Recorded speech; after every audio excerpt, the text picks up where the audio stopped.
I'm number one on the kill list for Iran. आखिरकार Trump ये क्यों कह रहे हैं कि ईरान की हिट लिस्ट में मैं हूं और आपको बहुत याद आऊंगा? चलिए समझने की कोशिश करते हैं। अमेरिका के राष्ट्रपति डोनाल्ड ट्रंप एक बार फिर अपने बयानों को लेकर वैश्विक चर्चा के केंद्र में हैं। इस बार उन्होंने ऐसा दावा किया कि जिसने न केवल अमेरिका बल्कि पूरी दुनिया का ध्यान अपनी ओर खींच लिया। ट्रंप ने कहा कि वो वर्षों से ईरान की हिट लिस्ट में सबसे ऊपर हैं और उन्हें हमेशा इस बात का खतरा रहता है कि ईरान उनकी हत्या की कोशिश कर सकता है। इसी संदर्भ में उन्होंने एक भावुक टिप्पणी करते हुए कहा कि मुझे उम्मीद है कि आप मुझे मिस करेंगे।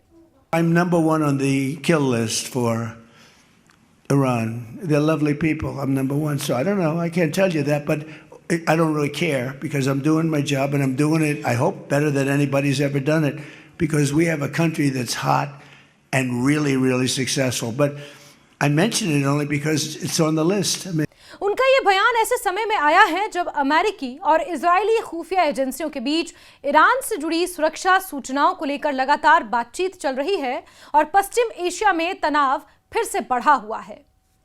ट्रंप ने न्यूयॉर्क पोस्ट को दिए एक इंटरव्यू में कहा कि अगर कभी ईरान उन्हें नुकसान पहुंचाने या उनकी हत्या करने में सफल हो जाता है तो उन्होंने पहले ही अमेरिकी अधिकारियों को निर्देश दे दिए हैं कि ईरान पर ऐसा जवाबी हमला किया जाए जैसा उसने पहले कभी देखा ना हो, सोचा ना हो।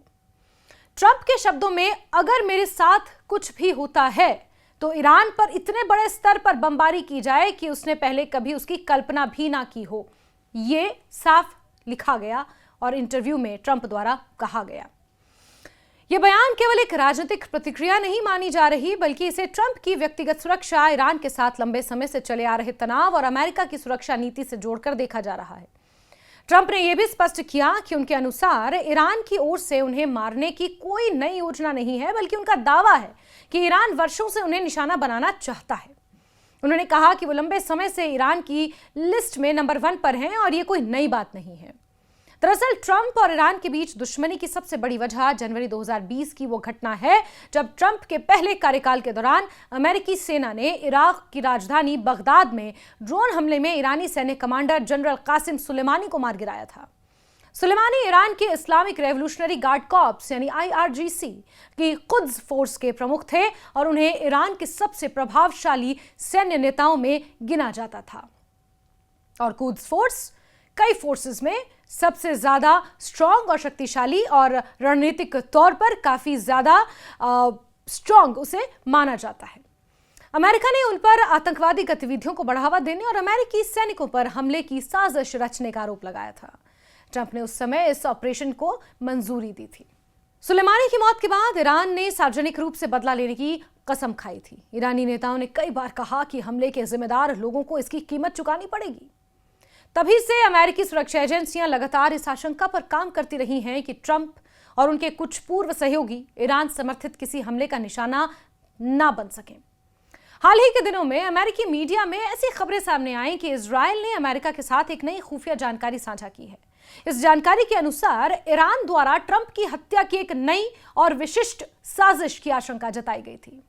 CNN और वॉल स्ट्रीट जर्नल ने अज्ञात अधिकारियों के हवाले से दावा किया कि यह कोई सामान्य चेतावनी नहीं थी बल्कि एक विशेष योजना से जुड़ी जानकारी थी जिसकी अमेरिकी एजेंसियां जांच अभी भी कर रही हैं। हालांकि ट्रंप ने यह स्वीकार नहीं किया कि यह जानकारी उन्हें इजरायल की ओर से मिली थी। उन्होंने कहा कि इजरायल ने उन्हें कुछ नया नहीं बताया और वो पहले से ही जानते हैं कि ईरान उन्हें अपना सबसे बड़ा दुश्मन मानता है। ट्रंप ने कहा कि मैं लंबे समय से उनकी किल लिस्ट में नंबर 1 पर हूं और यही जिंदगी है, दिस इज लाइफ। इस बातचीत के दौरान उन्होंने मुस्कुराते हुए लेकिन गंभीर अंदाज में कहा कि मुझे उम्मीद है कि आप मुझे मिस करेंगे। इस बयान को कई लोगों ने भावुक टिप्पणी माना जबकि कुछ विश्लेषकों ने इसे ट्रंप की राजनीतिक शैली का हिस्सा बताया जिसमें वो अक्सर गंभीर विषयों पर भी नाटकीय भाषा का इस्तेमाल करते हैं। नाटो शिखर सम्मेलन के दौरान भी ट्रंप ने इसी मुद्दे को उठाया। तुर्की की राजधानी अंकारा में आयोजित सम्मेलन के बाद उन्होंने पत्रकारों से बातचीत करते हुए कहा कि ईरान के कई शीर्ष नेता अब जीवित नहीं हैं। उन्होंने कहा कि उनके लीडर नहीं रहे, फिर उनके पास नेताओं का एक और समूह था, वो भी नहीं रहा। अब उनके पास एक और समूह है, लेकिन कौन जानता है कि वो हैं भी या नहीं। ये ट्रंप की टिप्पणी थी। इसके बाद ट्रंप ने कहा कि एक दिन मैं भी चला जाऊंगा क्योंकि मैं उनका नंबर 1 टारगेट हूं और ये बात हर जगह है। अब इस बयान के साथ उन्होंने ये भी कहा कि उन्होंने सुबह ऐसी रिपोर्ट देखी थी जिसमें उनका नाम ईरान की हर सूची में शामिल बताया गया था। ट्रंप ने कहा कि अब तक वो खुद को भाग्यशाली मानते हैं कि उनके साथ कुछ नहीं हुआ, लेकिन उन्होंने ये भी जोड़ दिया कि शायद ये किस्मत हमेशा साथ ना दे। सवाल उठ रहे हैं कि क्या ट्रंप कुछ भांप गए हैं या ट्रंप को कोई खुफिया जानकारी मिल चुकी है या ट्रंप इस बात को लेकर आश्वस्त हैं कि ईरान वाकई उन्हें हिट लिस्ट में शामिल कर उनकी जिंदगी के पीछे पड़ा है। और इसी दौरान ट्रंप की सुरक्षा व्यवस्था को लेकर भी चर्चा तेज हो गई है। याद करिए, व्हाइट हाउस के ठीक सामने बीते कुछ महीनों में काफी ज्यादा हमले भी हुए थे।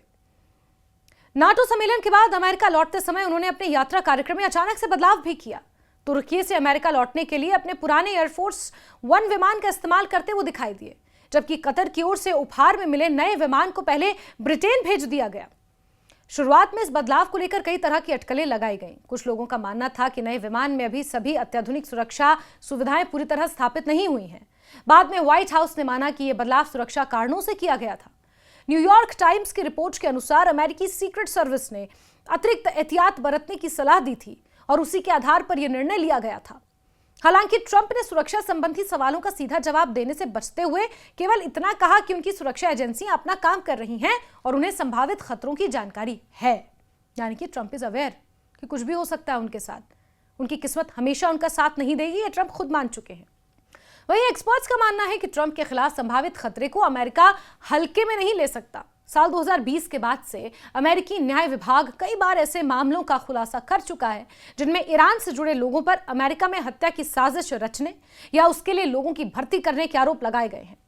ईरान इन आरोपों से इनकार करता रहा, लेकिन अमेरिका लगातार कहता रहा है कि वो इस तरह की किसी भी गतिविधि पर नजर रखे हुए है। ईरान और अमेरिका के रिश्ते पिछले कई दशकों से तनावपूर्ण रहे हैं। 1979 की इस्लामिक क्रांति, इस्लामिक रेवोल्यूशन के बाद दोनों देशों के संबंध लगातार बिगड़ते गए। परमाणु कार्यक्रम, आर्थिक प्रतिबंध, क्षेत्रीय राजनीति और सैन्य गतिविधियों को लेकर दोनों देशों के बीच कई बार टकराव की स्थिति बनी। ट्रंप के पहले कार्यकाल में अमेरिका ने ईरान के साथ हुए परमाणु समझौते से बाहर निकलने का फैसला लिया और ईरान पर कड़े आर्थिक प्रतिबंध लगाए। इसके बाद दोनों देशों के संबंध और ज्यादा खराब हो गए। कासिम सुलेमानी की हत्या ने इस दुश्मनी को और ज्यादा गहरा कर दिया। ईरान ने इसे अपनी संप्रभुता पर हमला बताया और कई बार कहा कि वो इस कार्रवाई का बदला जरूर लेगा। इसी कारण ट्रंप की सुरक्षा को लेकर अमेरिकी एजेंसियां हमेशा अतिरिक्त सतर्क रहती हैं। ट्रंप के हालिया बयान का राजनीतिक पहलू भी महत्वपूर्ण माना जा रहा है। उनके समर्थक इसे एक मजबूत नेता की छवि के रूप में देखते हैं जो अपने विरोधियों से डरने के बजाय खुलकर चुनौती देता है। वहीं आलोचकों का कहना है कि इस तरह के बयान तनाव को और बढ़ा सकते हैं और कूटनीतिक प्रयासों को नुकसान पहुंचा सकते हैं। अंतर्राष्ट्रीय स्तर पर भी इस बयान पर नजर रखी जा रही है, क्योंकि अमेरिका और ईरान के बीच किसी भी प्रकार का टकराव केवल 2 देशों तक सीमित नहीं रहता। इसका प्रभाव पूरे पश्चिम एशिया, वैश्विक तेल बाजार और अंतर्राष्ट्रीय सुरक्षा व्यवस्था पर पड़ सकता है। फिलहाल अमेरिकी प्रशासन की ओर से यह स्पष्ट किया गया है कि राष्ट्रपति की सुरक्षा सर्वोच्च प्राथमिकता है और संभावित खतरों की लगातार निगरानी की जा रही है। वहीं ईरान की ओर से ट्रंप के इन ताजा बयानों पर कोई विस्तृत आधिकारिक प्रतिक्रिया सामने नहीं आई है। कुल मिलाकर ट्रंप का यह कहना कि वो ईरान की हिट लिस्ट में सबसे ऊपर हैं और एक दिन आप लोग मुझे मिस करेंगे, केवल एक राजनीतिक बयान भर नहीं है, बल्कि इसके पीछे वर्षों पुराना अमेरिका ईरान संघर्ष, जनरल कासिम सुलेमानी की हत्या, दोनों देशों के बीच गहरा अविश्वास और मौजूदा भू राजनीतिक तनाव जुड़ा हुआ है।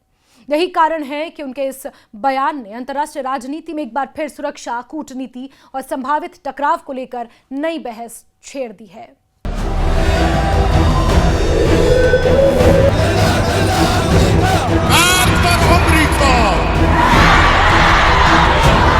I'm number 1 on the kill list for Iran.